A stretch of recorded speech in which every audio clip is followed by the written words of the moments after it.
मेरी बेटी को इन्होंने दहेज के लिए उकसाया है, मरने के लिए भी इन्होंने जो है उसे मजबूर मारा, क्या करा इन्होंने।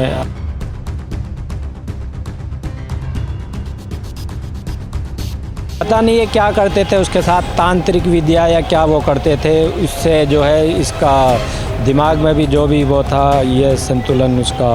इसकी सास जो है वो तो शुरू से ही उसके लिए प्रताड़ित करती रहती थी दहेज के। जी। इसको रसोई में भी काम नहीं करने देती थी, मार के निकालती, पीटती।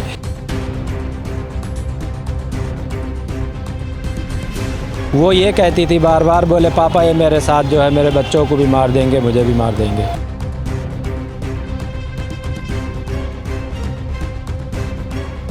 देश की राजधानी दिल्ली में बार बार महिलाओं को सशक्त करने की बात कही जाती है, उनके अधिकारों की बातें की जाती है, मगर लगातार दहेज से उत्पीड़न हो रही महिलाओं के बारे में किसी भी तरह की कोई कार्रवाई सामने नहीं आती है। ऐसा ही एक मामला एक बार फिर से दिल्ली में सामने आया है, जहां पर एक महिला को अब आत्महत्या करनी पड़ी। अब आत्महत्या या हत्या ये अभी फ़िलहाल नहीं कहा जा सकता है, जांच हो रही है। महिला की मौत हो चुकी है, पोस्टमार्टम चल रहा है, उसके साथ ही उसके 2 बच्चों की भी लाश बरामद की गई है। बात करते हैं उनके परिजनों से कि आखिर पूरा मामला क्या है और क्यों एक बार फिर से दहेज के कारण एक बेटी को अपने बच्चों सहित अपनी जान गंवानी पड़ी। सर, सबसे पहले आपका नाम? जी, हेमंत कुमार शर्मा। आप मृतक के पिता हैं? जी, मेरी बेटी है वो जी। अच्छा, कब की ये घटना है? वर्षा के साथ कब ये घटना हुई और कब ये बातें सामने?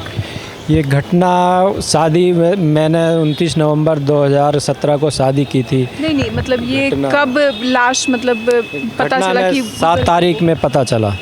जब इसने फ़ोन नहीं उठाया, इसका फ़ोन रूम के बाहर दूसरी साइड में मिला है।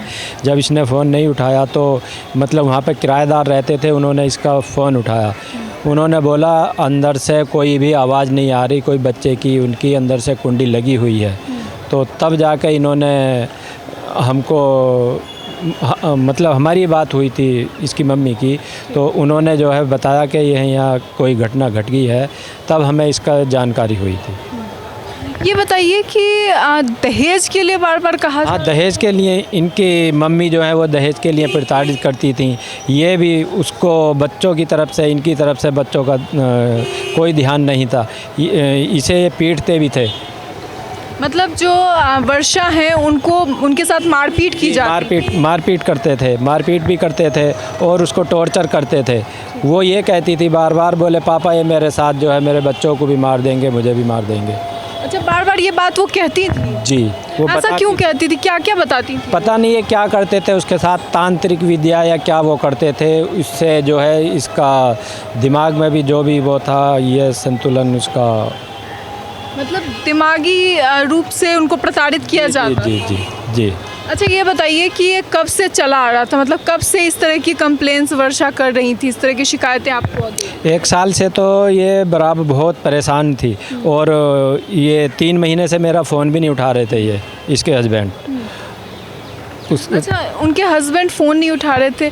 2.5 साल का उनका बच्चा था और एक दूसरा बच्चा भी? बड़ा बच्चा 4 साल करीब था और छोटा बच्चा 2.5 साल का था। तो साथ में रहता था पूरा परिवार, सास ससुर सबके साथ? नहीं, ये दोनों यहीं मुनीरका में रहते थे। वो नारकोटिक्स विभाग में सिपाही हैं। जी जी। तो ये बताइए कि शादी हुई थी, उसके बाद सारी चीज़ें नॉर्मल थी उस समय भी, या फिर शुरू में भी खटपट? नहीं, खटपट क्या, इसकी सास जो है वो तो शुरू से ही उसके लिए प्रताड़ित करती रहती थी दहेज के? जी। इसको रसोई में भी काम नहीं करने देती थी, मार के निकालती, पीटती। और उसके बाद इन्होंने भी उधर से ध्यान हटा दिया। हमने बोला इसको दिखाओ, क्या करो, इन्होंने कोई सुनी नहीं हमारी।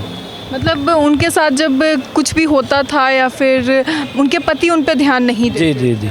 ये मथुरा वृंदावन जाना शुरू कर दिया उसने। वो कहती थी मैं भी जाऊंगी, ये उसको नहीं लेकर गए। वैष्णो देवी गए तो भी नहीं ले गए, 2 बार वृंदावन गए तो भी नहीं लेकर गए। अब ये शनिवार में, सैटरडे में ये घर पे गए या क्या हुआ, गए नहीं गए, इन्होंने जो है ये उसको नहीं ले गए, इसने जिद करी, उसको ये यहीं पे छोड़ गए इस कंडीशन में। इसी कंडीशन में? किस तरह की कंडीशन थी उससे? मतलब तबीयत ख़राब थी?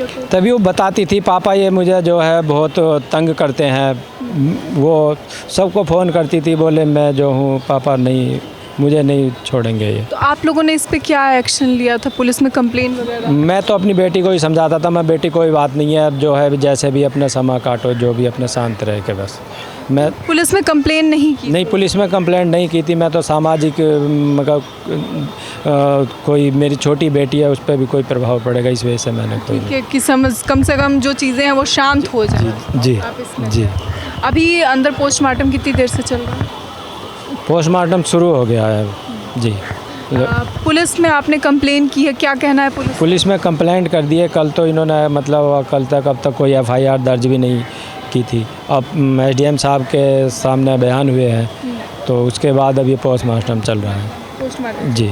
इसके बाद आगे की क्या आप लोगों की मांगे? मांग तो यही है, इन्हें जो भी है दंड दिया जाए। मुझे मेरी बेटी को इन्होंने दहेज के लिए उकसाया है, मरने के लिए भी इन्होंने जो है उसे मजबूर मारा, क्या करा इन्होंने, मुझे कोई हत्या हाथ हुई पे है। कुछ निशान भी है ऐसा? जी, तीनों के तीनों बच्चे तीनों के हाथ पे कट का निशान। जी जी जी जी। सर आपका नाम? मैं पंकज शर्मा। आप लड़की के मामा? हाँ, मैं मामा हूँ एग्जैक्टली उसका। ये बताइए, जब इस तरह की बातें कही जा रही थी कि लड़की दिमागी तौर पे बीमार है, तो ये सब दावे किए जा रहे थे, उसका मेडिकल टेस्ट आप किसी को बीमार कैसे बोल सकते हो? आप किसी मेडिकल लीगल डॉक्यूमेंट है नहीं, आपने इलाज कराया नहीं, है ना? आप अपना फ़ायदे के लिए आप दूसरे बंदे को ब्लेम कर रहे हो, आप ऐसा नहीं कर सकते ना। आप पुलिस नहीं हो, आप कोर्ट नहीं हो, आप डॉक्टर नहीं हो, आप कैसे बोल सकते हो इस बात के लिए, है ना? और कल क्या है, कल मैं यहाँ पे सुबह करीब मैं 10 बजे तक यहाँ पे चक्कर लगा रहा था, शाम तक पुलिस का आउटपुट ज़ीरो था। वो एफआईआर लिखने को तैयार नहीं है, क्या बोलते हैं उसको हिंदी में, तहरीर लेने को तैयार नहीं है, एफआईआर अभी तक नहीं हुई है ना? वो बोल रही कि दिल्ली में जो एफआईआर होती नहीं है, है ना? मैंने सीपी को टैग किया, मैंने साउथ वेस्ट सीपी को टैग किया, मैंने मोदी को टैग किया, मैंने जो यहाँ पे इनका है केजरीवाल को टैग किया मैंने, तब जाके थोड़ा बहुत लोगों ने यहाँ पे हमारा तहरीर लिया शाम को। अच्छा ये बताइए कि इसमें ये भी कहा जा रहा है कि कुछ नशा वशा दिया जा रहा है? वो नार्कोटिक्स में काम करता है ना, जो है वो जोगिंदर शर्मा जो हस्बैंड है भांजी का मेरी, वो नार्कोटिक्स में काम करता है। उसको ड्रग्स का उसको नॉलेज बेसिकली होगा ही होगा, कौन ड्रग कितना काम करता है, कैसे देना चाहिए, कैसे नहीं देना चाहिए, कैसे उसको पता चलेगा, कैसे पता नहीं चलेगा, ऑब्वियसली है पता चलेगा उसको। आप मतलब आप लोगों का कहना है कि वो नशे की दवाइयाँ दी जा एग्जैक्टली वो उसको ड्रग्स देता था, लड़की को? हाँ, भांजी को मैं ड्रग्स देता था वो। ठीक है। और इसमें और क्या क्या, मतलब कुछ ऐसा भी था कि बाहर था तो बाहर में और भी कुछ चल रहा नहीं, हो? लव ट्रायंगल भी बीच में है वो हाँ, लव ट्रायंगल से भी पुलिस को वेरिफिकेशन करना चाहिए। किसी और के साथ चल रहा था उनका? नहीं, हाँ था उसका, वो भांजी हमारी बताती थी मुझे, भांजी से मेरी बात बहुत कम होती थी, मेरी वाइफ से एक बार बात हुई है उसकी, बाकी जो मेरी दीदी है बहन वगैरह उससे बात होती थी उसकी, है ना? तो उसमें है माँ के साथ शेयर करती? हाँ, वो मोस्ट ऑफ द टाइम जो है वो अपने मैके में रहती थी। 6 साल उसकी शादी को अभी हो जाएंगे, 27 नवंबर को आसपास शादी हुई थी उसकी ना। अभी 6 साल में करीब वो 4 साल अपनी माँ के पास रही है ऑलमोस्ट। अभी ससुराल में बहुत ही कम रहती थी वो। तो ये बताइए कि इसमें पहले इन्होंने मतलब पिता ने या फिर परिवार के लोगों ने, लड़की ने कोई एक्शन क्यों नहीं खुद से लिया? लड़की कॉमन मैन है ना, हम लोग कॉमन मैन है, हम लोग पुलिस के पास जाएँ, कोर्ट जाएँ, अपने काम देखें, इतना आसान है यहाँ पे केस लड़ना इस देश में, इतने केस पेंडिंग है। मैं बता रहा हूँ, कल सुबह मॉर्निंग से लेकर कल शाम तक मेरी तहरीर नहीं ली गई है, मेरी एफआईआर लिखी नहीं गई है। एक एफआईआर लिखने के लिए मुझे इतने यहाँ पे पापड़ घिसने पड़ रहे हैं। अभी लड़की के जो ससुराल वाले हैं उन पे वो कहाँ हैं? वो सब यहीं पे बैठे हुए हैं लड़की के ससुराल वाले यहाँ मौजूद हैं? जी। जो हस्बैंड हैं वो थाने में हैं। हस्बैंड थाने में जी है? जी। तो अरेस्ट किया गया या फिर सीधे भी बातचीत चल रही है? वो हमारी उनसे कोई बातचीत नहीं हो रही। आपकी कोई बातचीत नहीं हुई? जी जी बस ससुराल वाले यहाँ पे आए हुए हैं, सारे परिवार के सास ससुर? जी जी जी। सास भी, ससुर भी और देवर भी सब है। साफ तौर पे आप देख सकते हैं कि किस तरह से एक बार फिर से दहेज के कारण एक और बेटी अब इस दुनिया को उसे छोड़कर जाना पड़ा।